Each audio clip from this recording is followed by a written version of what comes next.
நண்பர்களே, இன்னைக்கு நம்ம சேனல்ல என்ன ரெசிபி செய்து பார்க்க போறோம்னா மாம்பழம் வச்சு சம்மர் ஸ்பெஷல் பிரேக்ஃபாஸ்ட் ரெசிபி தான் இன்னைக்கு நான் உங்களுக்கு சமைச்சு காமிக்கலாம்னு இருக்கேன்.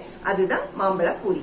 அதுக்கு முன்னாடி புதுசா நம்ம சேனல்ல பாக்குறவங்க சப்ஸ்கிரைப் பண்ணிக்கோங்க, கூடவே இருக்கிற பெல் ஐகானை கிளிக் பண்ணிக்கோங்க. கடைசி வரைக்கும் இந்த வீடியோவை ஸ்கிப் பண்ணாம பாருங்க. பார்த்துட்டு உங்க வீட்லயும் இந்த சம்மருக்கு உங்க குழந்தைங்களுக்கு இதே மாதிரி செஞ்சு கொடுத்து அசத்துக்க. வாங்க மாம்பழ பூரி எப்படி செய்யலாங்கிறத பார்க்கலாம். இந்த டிஷ் பண்றதுக்கு தேவையான பொருட்கள் என்னங்கறத நம்ம இப்ப பாத்துக்கலாம்.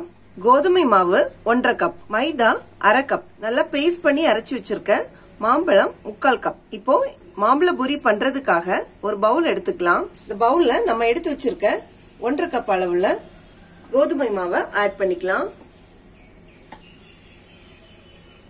அடுத்ததா நம்ம எடுத்து வச்சிருக்க 1/2 கப் அளவுல மைதாவை ஆட் பண்ணிக்கலாம். அடுத்ததா இதுக்கு தேவையான அளவு உப்பு சேர்த்துக்கலாம். இப்போ உப்பு சேர்த்ததுக்கு அப்புறம் கையாலே கொஞ்சம் பிசைஞ்சு விட்டுக்கலாம் இந்த மாதிரி. அடுத்ததா நம்ம எடுத்து வச்சிருக்க மேங்கோ பேஸ்ட் ஆட் பண்ணிக்கலாம். கொஞ்சம் கொஞ்சமா ஆட் பண்ணி நம்ம இதை பிசைஞ்சு விட்டுக்கலாம். நம்ம நார்மலா பூரிக்கு எப்படி நம்ம பிசைவோமோ அந்த அளவுக்கு இதை நம்ம பிசைஞ்சு எடுத்துக்கலாம். இப்ப பாருங்க, பூரிக்கு தேவையான மாவு நல்லா பிசைஞ்சு எடுத்தாச்சு. அடுத்ததா இதை நம்ம ஒரு 1/2 an hour இந்த மாதிரி செட் பண்றதுக்காக வச்சுக்கலாம். இப்ப பாருங்க, 1/2 an hour ஆயிடுச்சு. மாவு நல்லா ரெடி ஆயிடுச்சு. இப்ப பாருங்க, இந்த மாவை நம்ம சின்ன சின்ன பீஸா கட் பண்ணி எடுத்துக்கலாம் பூரிக்கு ஏத்த விதமா.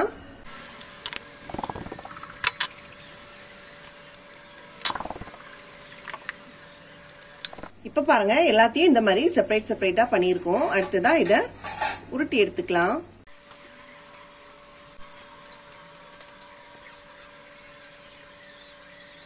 நாம நார்மலா பூரிக்கு எப்படி பண்ணுவோமோ அதே மாதிரி நம்ம பண்ணி எடுத்தா போதும். அடுத்ததா பூரியை நம்ம பரத்தி எடுத்துக்கலாம்.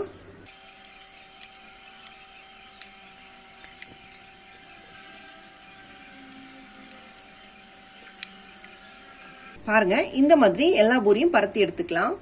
இப்ப நம்ம எல்லா மாவையும் பரத்தி எடுத்தாச்சு. அடுத்ததா இந்த மாதிரி ஒரு கடாயை நம்ம அடுப்புல வச்சுக்கலாம். கடாய் நல்லா சூடானதும் பூரியை பொரிக்கிறதுக்காக தேவையான அளவு ஆயில் ஆட் பண்ணிக்கலாம். இப்ப பாருங்க, ஆயில் நல்லா சூடாயிடுச்சு. இந்த டைம்ல நம்ம எடுத்து வச்சிருக்க பூரியை போட்டு எடுத்துக்கலாம்.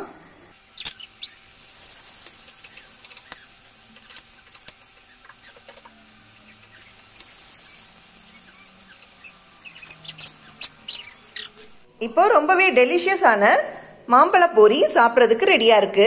இந்த மாதிரி ஒரு முறையாவது உங்க வீட்லயும் ட்ரை பண்ணி பாருங்க. இந்த வீடியோ உங்களுக்கு யூஸ்ஃபுல்லா இருந்துச்சுன்னா லைக் பண்ணுங்க, ஷேர் பண்ணுங்க, சப்ஸ்கிரைப் பண்ணுங்க. உங்களோட கருத்துக்களை எங்களுக்கு கமெண்ட் பாக்ஸ்ல பதிவு பண்ணுங்க. Happy cooking.